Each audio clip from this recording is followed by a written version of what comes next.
Arguments invoking harm to children tend to stick in people's minds. That's because they prey on our maternal or paternal instincts. We want to protect children and young adults from harm. The gender ideology movement uses them all the time. This is known as pedophrasty, the use of children in an argument to prop up a rationalisation, silence opponents, and suspend judgment or critical thinking. This isn't just the same as using children's experiences to make a point. It's the fact that the points are either disingenuous, incorrect, misrepresented, or outright lies that makes pedophrasty a distinctly separate concept. For the most famous example of this, we can travel back to 1990, when the Lebanese civil war was ending and Saddam Hussein's influence in Kuwait was growing. This is Naira, a 15-year-old girl giving testimony to the US Congress, claiming horrific atrocities by Iraqi soldiers in a very emotional statement. Our final witness is also using an assumed name, and again we ask our friends in the media to respect the need for her to protect her family, and we finally call on Naira to testify. My mother and I were in Kuwait on August 2nd for a peaceful summer holiday. My older sister had a baby on July 29th, and we wanted to spend some time in Kuwait with her. I only pray that none of my 10th grade classmates had a summer vacation like I did. I may have wished sometime that I could be an adult, that I could grow up quickly. What I saw happen to the children of Kuwait and to my country has changed my life forever. It has changed the life of all Kuwaitis, young and old. We are children no more. The second week after an invasion, I volunteered at the Al-Adan hospital with 12 other women who wanted to help as well. I was the youngest volunteer. The other women were from 20 to 30 years old.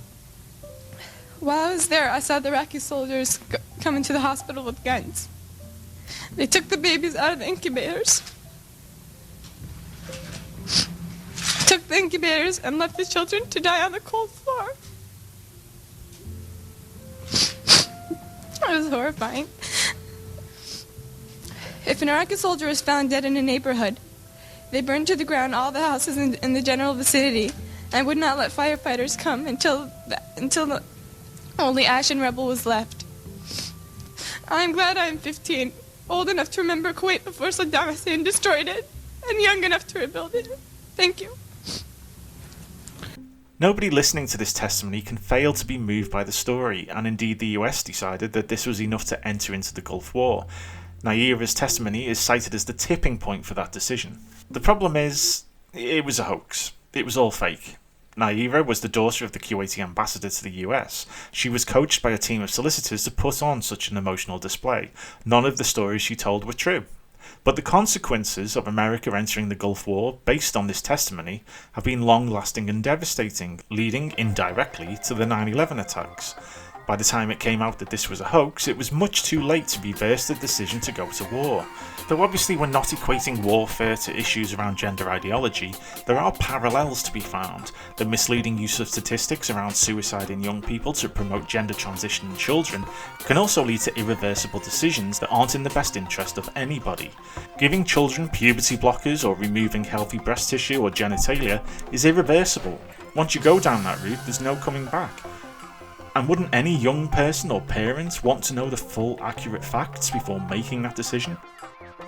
Where the gay rights movement was simply asking for acceptance of LGBT people, the trans rights movement is seeking to go much further, defending irreversible medical changes to young boys and girls for the use of puberty blockers such as Lupron, which, in a grimly ironic twist, was the drug used to chemically castrate homosexuals such as Alan Turing in the 1950s. Gender ideology is causing massive harm through promoting social and medical transition as the only cure for gender dysphoria. While no one is disputing that gender dysphoria is real and can be very distressing to people, there seems to be such a high rise in the numbers of young women and girls being referred to gender identity clinics that simply putting it down to gender or body dysphoria seems reductive and inaccurate. The Tavistock, England's only gender clinic, saw a rise of 4,500% in girls being referred over the period from 2008 to 2018, with some girls as young as 4 years old being referred to the clinic. and it's worth investigating some of the reasons behind these skyrocketing referral rates, as the data around this shows some significant and shocking trends. Almost 2/3 of the girls referred to the clinic had one or more diagnoses of a psychiatric disorder or neurodevelopmental disability before announcing they wanted to transition, for example. The data also shows that half of those referred had undergone a traumatic event, such as bullying and physical or sexual abuse. In 2018, according to the Tavistock Clinic, more than 800 girls were given puberty-blocking injections, including some girls as young as 10 years old. This is irreversible and can lead to lifelong side effects such as infertility, osteoporosis, and sexual dysfunction. Lisa Littman, a doctor and researcher at Brown University in the US, describes the condition experienced by these girls as rapid onset gender dysphoria, or ROGD. It develops during or soon after puberty and mainly affects girls with no previous signs of childhood gender dysphoria. According to a study Dr. Littman produced, parents say that many girls do have a history of mental illness, and some are on the autism spectrum. She also claims that ROGD spreads via social and peer contagion in a similar fashion to self-harming, anorexia and bulimia. Compared to the incidence of gender dysphoria in the general population, which is less than 1%, Littman found that it was common to see 2 or more girls in the same friendship group begin to identify as transgender. Her research notes claiming that online content may encourage vulnerable individuals to believe that non-specific symptoms and vague feelings should be interpreted as gender dysphoria stemming from a transgender condition.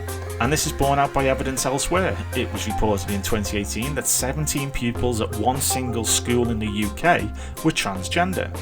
Ray Blanchard, Professor of Psychiatry at the University of Toronto, who spent many years working in a gender identity clinic and was the first to highlight the distinction between transsexuals and autogynephilic men, said the idea that social influences may be involved flies in the face of the born that way or you are who you say you are narrative, and perhaps calls for a different approach with regard to best clinical practice. The most worrying finding in Littman's study, however, was that many of the cases of gender dysphoria experienced by these girls resolved itself within a couple of years. Unfortunately, it seems that most of the clinicians at the Tavistock have not looked at any of the wider issues around the mental health, history of trauma, or other alternative causes for gender dysphoria from which these girls may have suffered, and many were offered prescriptions for puberty blockers or hormones during their first visit to the clinic. So a lack of understanding or unwillingness to understand the deeper issues surrounding these girls has led to irreversible changes to their bodies, from blocking puberty to the removal of healthy breast tissue, as well as the longer term medical issues they may face. This has resulted in the Tavistock and Portman NHS Trust being sued by women and parents of girls who have been through this process, most notably Kira Bell, who says that the clinic should have challenged her more over her decision to transition. Bell was put on the pathway to transition at the age of just 16, given puberty blockers after just 3 hour-long appointments with the clinic. She was given testosterone, underwent breast removal, and developed facial hair and a deeper voice. Bell is now detransitioned, accepting herself as a woman, but has to live with the decisions made at a young age that were not challenged by the clinic. At 16, she went to the Tavistock Centre to talk about gender reassignment, and after 3 sessions, without her parents' consent, Kira started receiving treatment to become a boy. There was no real investigation into the other mental health issues that I was going through, or any other factors that could possibly be contributing to the feelings that I had at the time. I think depression kind of kicked in a bit more because I was without any hormones in my body, and especially at such a young age when it's supposed to be at its peak almost. That's very detrimental, I think. Kira says the treatment she received left her feeling suicidal. She's now transitioning back and taking the Tavistock Centre to court. You have to live with the physical changes that you've experienced, especially when it comes to things like surgery. But the whole process is really, really traumatic, really, when I'm looking back on it. And there's no going back from it, really, because, you are changed forever, visibly.